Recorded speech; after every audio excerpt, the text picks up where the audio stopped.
Dinas Pendidikan Banjarmasin sangat menyayangkan adanya dugaan oknum guru honorer yang melakukan pelecehan seksual kepada peserta didiknya.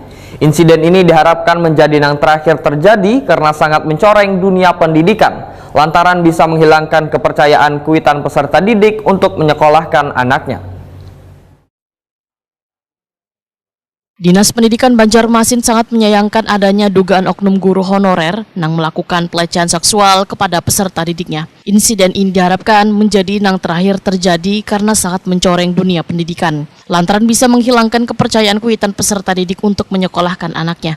Demikian dipadahkan Kepala Dinas Pendidikan Banjarmasin Nuryadi, Waitakoni Prima TV Baisukan, Senin 26 Juni 2023. Nuryadi menyatakan berjalannya fungsi pengawasan baik dari guru maupun kuitan peserta didik sehingga kasus ini bisa diketahui. Untuk memberikan keamanan dan kenyamanan peserta didik, wayah berada di lingkungan sekolah.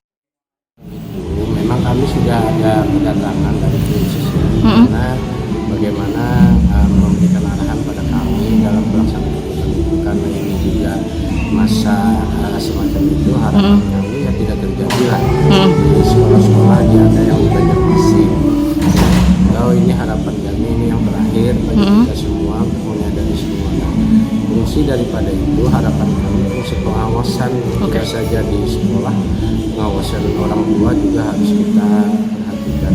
Jadi itu yang harus kita sikapi bersama. Sehingga harapan dari karena ini sudah kerana hukum, ya kita patuhi secara hukum. Dugaan pelecehan seksual terhadap anak di bawah umur ini dilakukan seorang oknum guru pada peserta didik sekolah dasar yang ada di Banjarmasin. Korbannya berjumlah 7 orang anak lelakian yang bertempat tinggal di Banjarmasin wan Kabupaten Banjar. Aksi pelaku berinisial MPH ini dilakukan dalam kurun waktu sejak Agustus 2022 hingga Mei 2023. Modus kejahatan pelecehan yang dilakukannya diawali dengan membuat akun fiktif di Telegram menggunakan nama samaran Babinian. Tujuannya untuk melakukan prank wan memancing korban untuk membuat video kada senonoh. Video tersebut direkam kemudian digunakan untuk mengancam korban. Kasusnya sudah ditangani pihak kepolisian.